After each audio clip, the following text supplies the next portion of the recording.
Olá, hoje a gente vai desvendar um caso jurídico que, olha, parecia perdido. Uma verdadeira batalha que foi travada num labirinto de números. Essa é a história de como a clareza técnica se tornou a arma secreta para alcançar a justiça. Agora, imagina a seguinte situação. A pessoa tem certeza absoluta do seu direito, mas simplesmente não consegue provar isso com números. Foi exatamente esse o dilema enfrentado nesse caso aqui. É um desafio, né, que muitos profissionais do direito conhecem muito, mas muito bem. Então, vamos ao caso. A nossa história começa com o senhor Zeferino Peters. Claro que esse é um nome fictício para a gente proteger a identidade do cliente. Ele é um microempreendedor que se viu diante de um problema que parecia, sinceramente, insolúvel. Tudo começou de um jeito super comum. Um empréstimo para capital de giro, uma daquelas ferramentas financeiras que existem para ajudar pequenos negócios a crescer. Parecia o passo certo, sabe? O mais lógico a se fazer. E no papel, os termos pareciam bem claros. Um valor total, um prazo definido e uma parcela mensal fixa. À primeira vista, era um contrato padrão. Mas as aparências, como a gente vai ver, às vezes enganam e muito.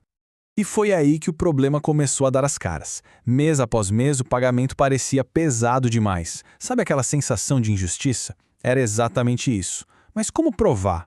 O contrato, com todos aqueles cálculos complexos, parecia uma fortaleza.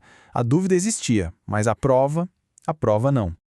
E então, a grande revelação. Depois de uma análise bem mais profunda, a verdade veio à tona. A taxa de juros que estavam cobrando era de quase 4% ao mês. Enquanto isso, a taxa média de mercado do Banco Central para exatamente o mesmo tipo de crédito na mesma época era de 0,64%. A diferença é gigantesca.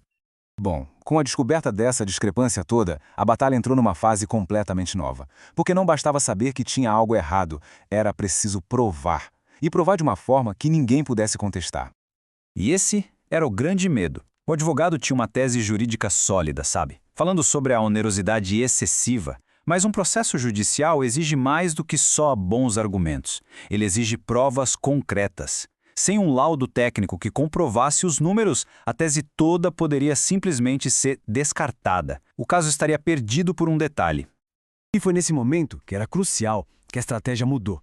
O advogado foi atrás de um especialista, um assistente técnico, para basicamente traduzir a suspeita em fatos, transformar aqueles cálculos complicados numa prova clara, objetiva. E o método usado foi o ponto-chave. Primeiro, um mergulho profundo nos mínimos detalhes do contrato. E foi ali que, além dos juros abusivos, outra coisa foi encontrada. Uma tal de taxa de administração de 3%, escondida no meio do valor total, sem nenhuma transparência. Com tudo isso em mãos, o financiamento foi recalculado do zero, dando origem à peça que ia mudar o jogo. Agora vamos avançar para o clímax da nossa história. O momento em que a análise técnica se transforma naquela prova incontestável que o advogado tanto precisava. Aquele documento, ele não era só um monte de planilhas. Ele se tornou a base da argumentação jurídica.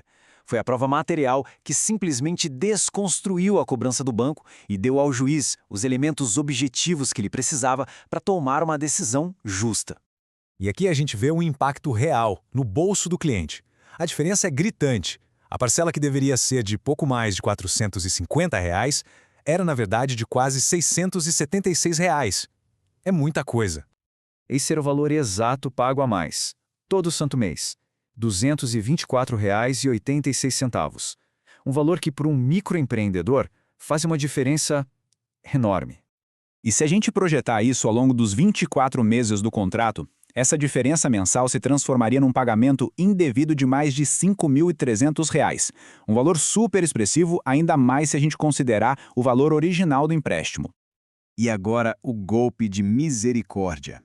O banco na ação estava cobrando mais de R$ 47 mil. Só que o recálculo técnico mostrou que a dívida real, atualizada, era de pouco mais de R$ 13.500. Ou seja, a prova técnica desmascarou uma cobrança mais de 3 vezes maior que o valor que era realmente devido. Então, qual é a grande lição que a gente pode tirar dessa história, dessa virada de jogo? E essa analogia, olha, resume tudo perfeitamente. Enquanto o advogado defende o direito do cliente com base na lei, o assistente técnico defende a verdade dos números com as provas técnicas. Juntos, eles formam uma defesa completa e imbatível. O sucesso não foi obra de uma pessoa só, de forma alguma.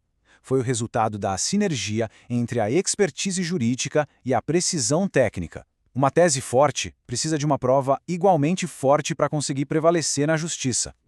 E essa é a mensagem final. Em casos onde os números são um verdadeiro campo de batalha, contar com um especialista para decifrar contratos e cálculos não é um custo, é um investimento estratégico na vitória.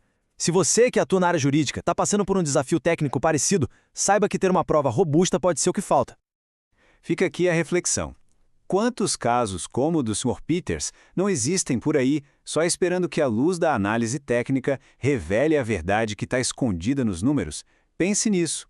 Para quem quiser entender melhor como esse tipo de parceria funciona, o link para uma conversa sem compromisso está aqui na descrição. Obrigado pela companhia e até a próxima.